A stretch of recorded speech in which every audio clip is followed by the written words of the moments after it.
वालेकुम dear students, my name is Haider and finally आज हम अपने बायोलॉजी के लेक्चर को स्टार्ट करेंगे। टॉपिक जो मैंने सेलेक्ट किया है वो है बायोलॉजिकल मॉलिक्यूल्स। बायोलॉजिकल मॉलिक्यूल्स तो आज हम पढ़ेंगे, लेकिन उससे पहले मैं मेडिकल स्टूडेंट्स के लिए इंस्ट्रक्शन दे दूं कि ये चैप्टर यूएचएस के पॉइंट ऑफ व्यू से बहुत ही ज़्यादा इंपॉर्टेंट है। और बच्चे फिर कंप्लेन करते हैं सर हमने तो पूरा चैप्टर पढ़ा था, हमने एक लाइन पढ़ी थी, फिर हमारा ये गलत कैसे हो गया। लेकिन देखिए आप पढ़ते तो हैं उसको, लेकिन उसके अंदर उस तरीके से डीप जाके उस बारे में सोचते नहीं हैं, उस बारे में इतने ज़्यादा उसकी स्टडी नहीं करते जितनी आपको करनी चाहिए, और फिर आपका क्वेश्चन गलत हो जाता है। लेकिन इस चैप्टर के अंदर इंशाल्लाह ताला मैं एक्सप्लेन करूँगा, और चीज़ों को कोई भी चीज़ है, कोई भी लाइन है, आपने उसको डीप जाके उसके मीनिंग को सोचना होता है, उससे रिलेटेड क्वेश्चन को आपने सॉल्व करना होता है। लेक्चर स्टार्ट करने से पहले दुरूद पाक पढ़ेंगे, उसके बाद लेक्चर को स्टार्ट करते हैं। बिस्मिल्लाहिर्रहमानिर्रहीम। टॉपिक हमारे पास बायोलॉजिकल मॉलिक्यूल्स।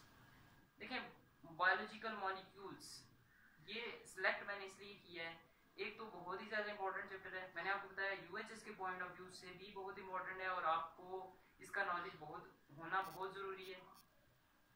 देखें out of the 92 naturally occurring elements 25 elements are found inside the bodies of living organisms. अब 25 ऐसे होते हैं जो कि लिविंग बॉडीज में होते हैं, फिर उन 25 जो हैं उनको हम क्या नाम देते हैं, बायोजेनिक मॉलिक्यूल्स या बायो एलिमेंट्स। क्यों? क्योंकि वो लिविंग ऑर्गेनिजम्स के अंदर होते हैं। तो कोई भी चीज़ ऐसी है जो कि रिलेटेड टू लाइफ है, हम उसके साथ बायो का वर्ड इस्तेमाल कर देते हैं। इसी तरह एक और कंसेप्ट मैं आपको दूँ कि केमिकल रिएक्शंस, हम बात करते हैं कि अगर वो केमिकल रिएक्शंस लिविंग बॉडीज में हो रहे हैं या किसी लिविंग ऑर्गेनिज्म के अंदर हो रहे हैं, तो हम कहते हैं कि ये बायोकेमिकल रिएक्शंस हैं। अभी देखें बायो एलिमेंट्स या बायोजेनिक एलिमेंट्स, मैंने बताया कि वो एलिमेंट्स 25 जो कि लिविंग ऑर्गेनिजम्स में होते हैं, अब वो आपस में आइसोलेटेड फॉर्म में तो नहीं रहते, आपस में कंबाइन करते हैं तो फिर बायोलॉजिकल मॉलिक्यूल्स बनाते हैं, जिनको हम बायोमॉलिक्यूल्स या बायोजेनिक मॉलिक्यूल्स बोलते हैं।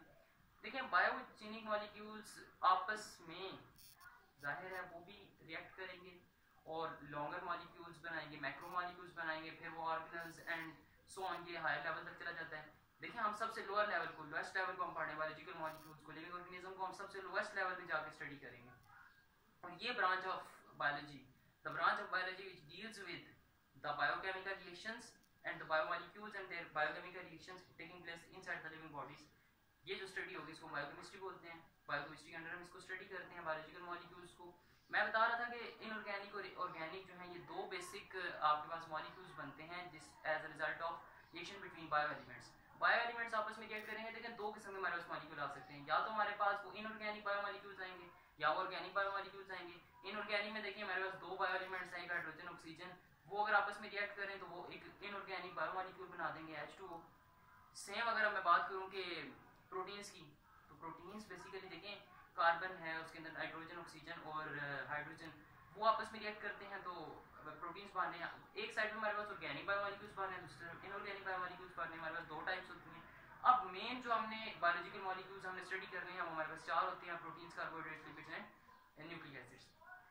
अब बायोलॉजिकल मॉलिक्यूल्स का टॉपिक इस कदर इम्पोर्टेंट है कि इसकी नॉलेज जो है, बायोकेमिस्ट्री का जो नॉलेज है वो आपको फिजियोलॉजी होगी, आपने एनाटॉमी पढ़नी है, या रिलेटेड उससे जो जितने भी डिजीजेस होते हैं लिविंग ऑर्गेनिजम्स में उनको स्टडी करेंगे। हम फार्माकोलॉजी पढ़ना चाहते हैं तो उसके अंदर भी आपको बायोकेमिस्ट्री का नॉलेज होना बहुत जरूरी है।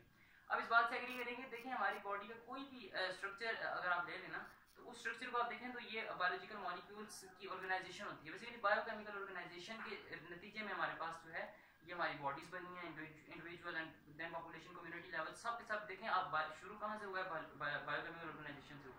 तो इसलिए हम जो है बायोलॉजिकल मॉलिक्यूल्स को स्टडी करते हैं और उनकी organisation and then so on study बहुत ही जरूरी है, बहुत इंपॉर्टेंट होती है। अभी आज हमने जो मेन चार बायोलॉजिकल मॉलिक्यूल्स पढ़ने हैं, proteins, carbohydrates, lipids and nucleic acids. सबसे पहली बात, मैं ये जो बायोलॉजिकल मॉलिक्यूल्स हैं इनकी दो टाइप्स हैं, मेजर जो दो टाइप्स हैं, एक को हम मेजर बायोमॉलिक्यूल्स बोलते हैं और दूसरे जो होते हैं उनको हम माइनर बायोमॉलिक्यूल्स बोलते हैं।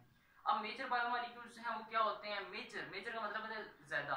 अब अगर आप एक सेल लेते हैं उसका प्रोटोप्लाज्म को स्टडी करें तो आपके पास 99% जो बायो एलिमेंट्स उसके अंदर होंगे वो जो है ना आपके मेजर बायो एलिमेंट्स कहलाते हैं। यानी कि वो 6 बायो एलिमेंट्स जो कि 99% पार्ट होते हैं एक प्रोटोप्लाज्म का, जिसके अंदर carbon, hydrogen, nitrogen, oxygen, calcium and phosphorus हमारे पास आ जाते हैं। अब अगर आप उसकी प्रोपोर्शंस को स्टडी करना चाहें तो प्रोपोर्शंस के अंदर हमारे पास ऑक्सीजन सबसे ज्यादा ऑक्सीजन हमारे पास होती है। ऑक्सीजन की अगर बात करें तो 65% जो है वो ऑक्सीजन उसके अंदर मौजूद होती है। कार्बन हमारे पास 18% है, हाइड्रोजन 10%, इसी तरह नाइट्रोजन 3%, कैल्शियम 2%, फास्फोरस 1% मौजूद है। अगर आप देखें कि ये 6 सिर्फ बायो एलिमेंट्स जिनको हम मेजर बायो एलिमेंट्स बोल रहे हैं 99% कंस्टिट्यूट 99% ऑफ द प्रोटोप्लाज्म। उसके अलावा हमारे पास जो बाकी के 10 मैंने लिखे हुए हैं, इन 10 को हम माइनर बायो एलिमेंट्स बोलते हैं क्योंकि ये जस्ट लेस देन 1% जो है उसको कंस्टिट्यूट कर रहे होते हैं प्रोटोप्लाज्म को।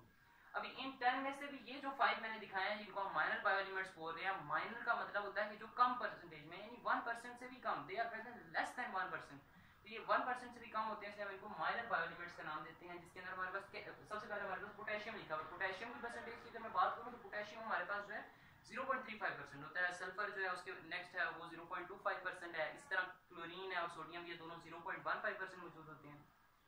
एंड में मैग्नीशियम लिखा हुआ है वो हमारे पास 0.05% मौजूद है प्रोटोप्लाज्म में। इसी तरह नेक्स्ट जो हमारे पास आयरन से लेके ऑन आयोडीन तक है, तो ये सारे जो हैं जिनको